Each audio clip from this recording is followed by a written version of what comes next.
Okay, good morning. My name's Martyn. I'm from Chango. We're relatively new in the UK and Europe. Just would love a show of hands for anyone who has heard of Chango before this event. Okay, not bad. I should get a picture of that because I'm negotiating my marketing budget at the moment, so could probably go with a bit more. But we're how does this work? That's me. So we're a programmatic advertising company, really, and we have a programmatic advertising platform with outputs across the various disciplines and channels that you can see there.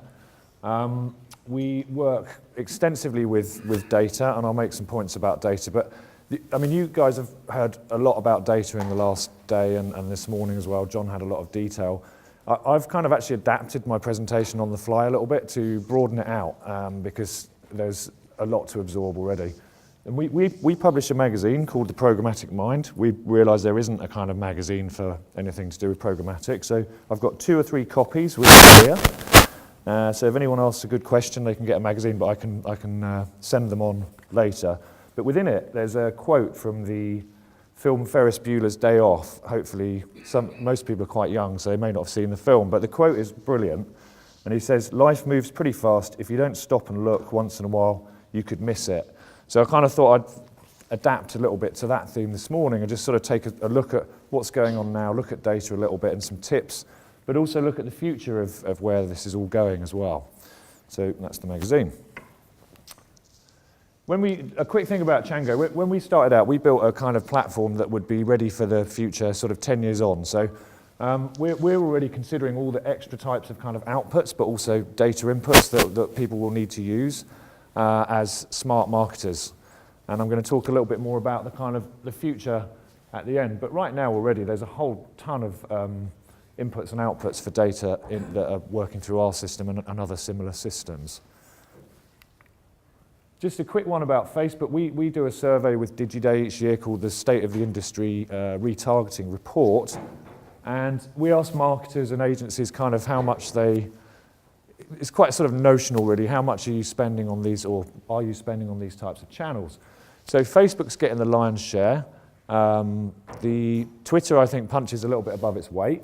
Interestingly, when this is kind of crunched up, but if you ask the agencies spend about 10% more on Twitter than clients direct, and the same goes for in LinkedIn as well. But you know, Facebook's kind of eating everyone's lunch because it works, and because that's where the audience are. I wrote an article recently about finding the angel in the marble, or that was the kind of theme that the article followed, and it's about how do you use data, because there's so much of it, to really kind of chip away the stuff you don't need and find the thing of beauty, which in most cases is that customer that's going to spend a lot of money over a long period of time. And, you know, what is it? What is big data? Because there's so much of it, it's unbelievable. We as a business collect, I think I'm going to talk over my next slide, but we collect about 20,000 gigabytes of data a day, which is a lot. You know, you've got to have some pretty big machines to house that data, but you've got to make sure you can sort it and use it correctly. Facebook, I read recently, collects 500 times more data a day than the New York Stock Exchange. And Twitter collects about 12 times more. These are someone else's numbers, I read those, but that's pretty insane. So, you know, and there's a lot of talk about programmatic, and there were some definitions yesterday. I didn't entirely agree with them. Programmatic marketing is making sense of big data in real time and buying in real time. In our view, it's only truly programmatic if everything's happening in real time. So I don't know if you can see this very well. I've got this from our chief data scientist, Clement Chung, who is an insanely intelligent character. It's not come out very well, but this is a sort of data visualization. This is what we do in real time. This is around fraudulent sites, actually. So we use this kind of live algorithm and data in real time to work out where the kind of, if you like, the cancer spots are. So kind of the big spots are the ones that we don't want. We know they're the wrong sites, they're the bots and so on. So this works, but it only works in real time if you're applying it to a buy on a bid in real time, and the same goes for the data I'm going to talk about here. It's crucial that it's live. Otherwise, you're going to miss converters. I've done that one. Just quickly on Chango, we tend to use search data. We use an awful lot of live search data coming in. This is our favorite data. A lot of it's exclusive to us. We collect it through our data partners. We're not getting it direct from the search engines. That would be too good to be true and probably too expensive to be true as well. But search data is crucial, and also site data. We use a lot of contextual site data to put the two together. So where are people that want things now? And then there's a whole load of patterns and learnings that you can take over time to get inferred searches and understand what intent is. A few little tips. This is coming from largely from an article that we wrote, so if I can try and remember where that was published, but it's all on our website as well if you want the detail around this. But you know, there's a lot of data out there. There's also some data we think is not being utilised that much as well. So here's a few ideas. So offline customers. Excuse me. I've sort of lost my voice from angry shouting last night. Offline customers. So if you've ever received a coupon or you know, a kind of catalogue in the mail, it's fairly likely that may have come through an activity or entering into a store in the real world rather than something that happened online. So it's kind of happening in the real world. But you know, this can be done as well, where you can take, you know, something that happens in a store, and I know that I can't remember your name from Sociomantic, but you're now working with Dunnhumby and Tesco's. These guys are super good at this. You know, they've got the club cards, they're making that link between in-store activity and online. And you know, it can be done. There's plenty of companies that will turn a phone number or match a phone number or an address that's collected offline or through a store activity and match that against cookies. And I think this is really important because I'm not convinced that email marketing is super effective anymore. Certainly in my life, you tend not to read kind of the emails that come up. But you could start to transfer that offline identity into someone who's in your segment and cookie pool for targeting on Facebook or anywhere else. You might get seen more than trying to do an email marketing campaign. Social data, this has been beautifully covered in the last day and session as well.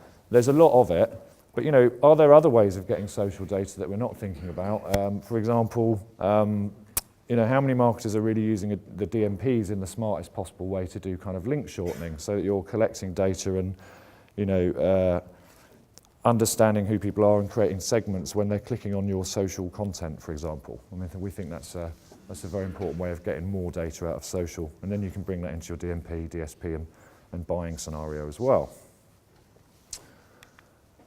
Other ad campaigns.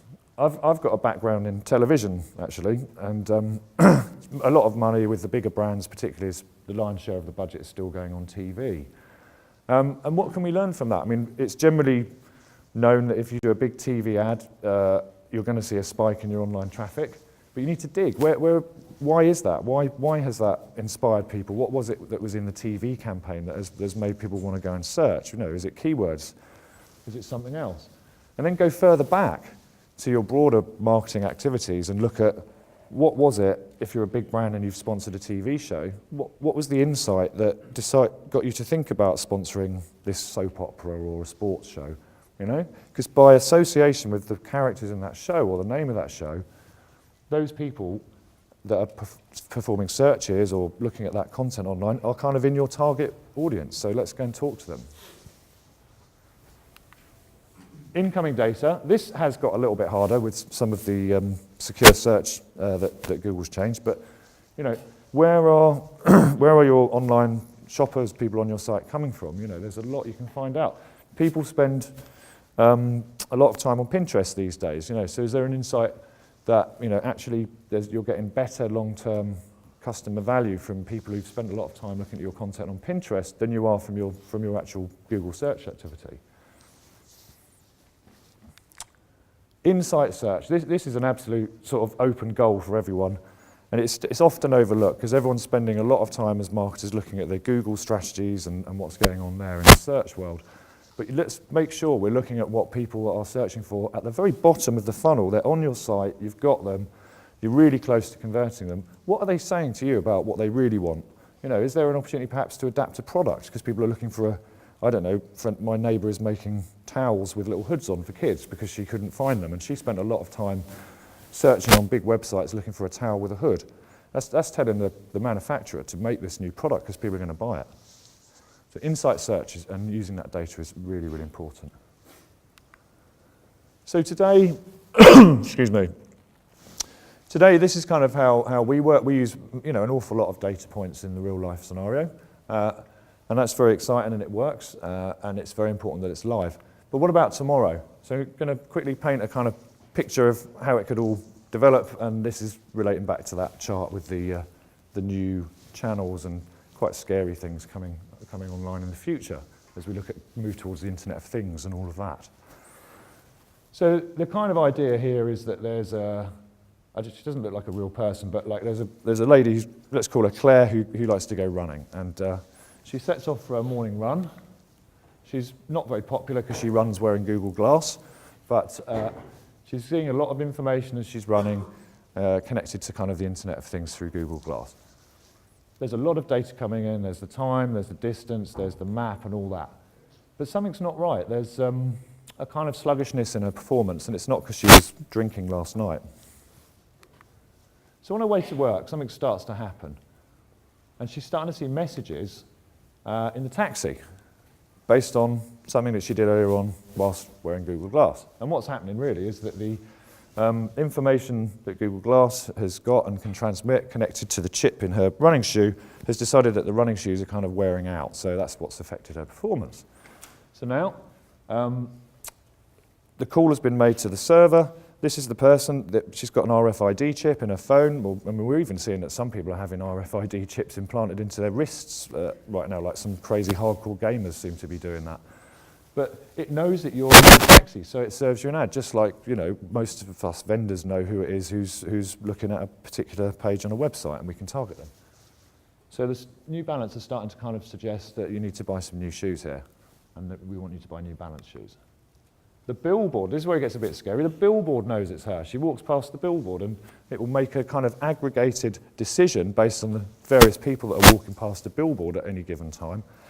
And, excuse me, and decide the best ad to show with the highest chance of conversion is to this person who's really in market for buying some new trainers. So the billboard will serve that up, and this is being tested now. When Claire arrives at work, she does the same thing as what everyone else in this room probably does, well, me anyway. She logs onto Facebook and starts looking at that. And Facebook obviously knows that that's Claire and is going to start talking to her about New Balance shoes as well, the ads being served. The same thing happens on her phone with Twitter, coming up through the Twitter tailored audiences node that a lot of us vendors are now attached to or connected to. So we can see that user as they're in Twitter. We've cookie matched to the Twitter ID. And a conversation is being started with a promoted tweet. And this for sure is a very effective way of talking to consumers, because at the moment most people still have their Twitter settings on default. So if you get kind of a message, it's kind of going to buzz your phone and it comes up like a text. So it's really, really good for noticeability. So this messaging from New Balance is going across device, cross channel. It's incredible. And a lot of what's very important here is location as well. And this is what one of the presenters yesterday was talking about. I think it was Ahmed was talking about location is going to be really the next big kind of an important piece of data to help make those better marketing targeting decisions. So the Twitter conversation suddenly got interesting for Claire. She's decided, okay, I'm going to give in to these adverts because they're starting to kind of ruin my life and follow me around, and I'm going to buy the shoes. So she configures the shoes online, decides to make a purchase, and then they're delivered. They're printed in 3D and delivered by a drone, and the whole future is frankly terrifying. But that's, there's a lot of data going into that, and that's locational data, RFID data, which is coming, and obviously, social data and data coming through the Internet of Things. And this is kind of the picture of the future, I think, that we're all probably going to run screaming from into the hills, but that could happen. The sort of nearer, just to finish up, less creepy future, what's just talking about mobile, because actually there was a question about mobile just at the end of John's piece, and we look at this. This is some information from our survey again, from the DigiDay State of the Industry Retargeting report. At the moment, really, mobile targeting is really super nascent. It is not standard practice for the lion's share of marketers out there. It will soon be standard practice, is sort of kind of encouraging, but it's not happening yet. So mobile is absolutely ripe for this. And at its core, I think the reason why it's not standard practicing is there is not generally very good data yet on mobile. It's very difficult to know that person, you know, on Twitter or using a mobile is actually the same person that's been making that piece of research on their desktop at lunchtime. There are quite big steps in this, and this isn't for me to sort of sell Chango, but we're pretty good at this device fingerprinting thing, but you know, there is no silver bullet yet. It's coming. And I think that's why there's a kind of lag in the marketing dollars following the users. Incidentally, I do love how people answer surveys with, I don't know. I mean, come on. And finally, you know, this is a massive question, and there's some huge developments with Facebook particularly, which most people I think are aware of and were talked about yesterday around the whole mobile piece. But, you know, I found this quite an interesting kind of, I don't know really kind of scenario with most marketers that, you know, people don't really know if mobile is the key to social retargeting. Social is the key to mobile retargeting. Personally, I think it is definitely in the nearest future, because it's the best chance you've got to map, you know, IDs across the devices. And we're seeing great success with doing this within Twitter, and it can be done on Facebook as well. But, you know, it's very difficult to see what's going to happen next with mobile, I think. There you go. I hope that was useful.